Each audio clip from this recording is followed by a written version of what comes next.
लाहौर के एक आधुनिक इलाके में फराह अपनी माँ और बहन भाइयों के साथ रहती थी।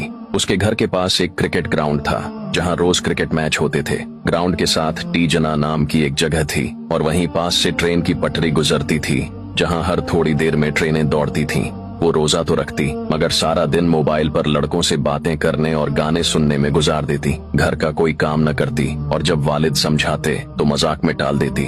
रोजा रखना ही बहुत बड़ा काम है, बाकी सब फजुल है। उसकी माँ भी ऐसी ही थी, दौलत को सबसे ज्यादा अहमियत देने वाली, शौहर और नेक बेटे को दबाने वाली और बेटियों को आजाद छोड़ने वाली। फराह की बहन भी उसी की तरह थी। इन दोनों को न रोजे की कदर थी न इबादत की, मगर जब घर वाले देखते तो फराह इबादत का झूठा ड्रामा करने लगती। तस्बीह हाथ में लेकर बैठ जाती ताकि सब यही समझें कि वो नेक है। फराह का बाप एक मेहनती मजदूर था जो सुबह काम पर चला जाता और रात को थका हारा घर लौटता, मगर जब वो आता तो बीवी उसके साथ नौकरों जैसा सलूक करती। वो खाने के लिए कहता तो वो तंजिया कहती, इतनी मेहनत करते हो फिर भी शिकायतें करते हो, खुद जाकर खा लो। जब वो अपनी मेहनत की कमाई घर लाता तो बीवी जबरदस्ती उसके हाथ से पैसे छीन लेती और पूछती, पूरे पैसे कहाँ हैं? एक एक रुपए का हिसाब दो। अगर शौहर कुछ पैसे अपनी जरूरतों के लिए रख लेता तो वो चीखने लगती, ये पैसे मेरे हैं, तुम्हें अपनी कमाई रखने का कोई हक नहीं। दो भाई, एक माँ का गुलाम, दूसरा बाप की तरह मेहनती फराह के दो भाई थे।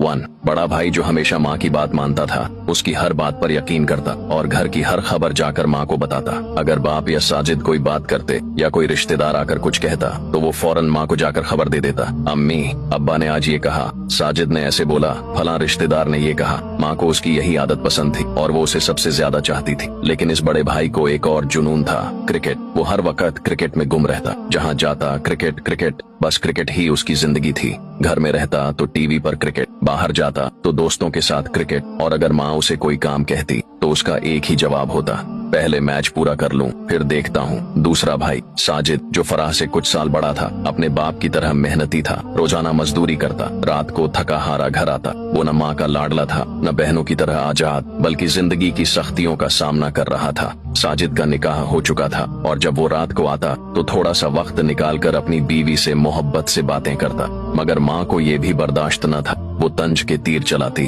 अब बीवी के बगैर 2 मिनट नहीं रह सकते। माँ के लिए वक्त नहीं बचा, बस बीवी ही सब कुछ बन गई। तू भी अपने बाप की तरह बीवी का गुलाम बन गया। रमजान की खूबसूरत रात, फराह पर अल्लाह का अजाब। एक रात जब सब लोग तरावीह पढ़ रहे थे, फराह और उसकी बहन मोबाइल में मग्न थीं। अचानक फराह का जिस्म कांपने लगा, आंखों के आगे अंधेरा छा गया और वो जमीन पर गिर पड़ी। बहन खौफजदा हो गई। वो फराह के करीब आई और उसकी बेहोशी में सवाल करने लगी, फराह तुम्हें क्या हो गया? ये सब क्यों हो रहा है? कहीं तुम्हें अल्लाह के अजाब ने तो नहीं पकड़ लिया? मगर फराह कुछ न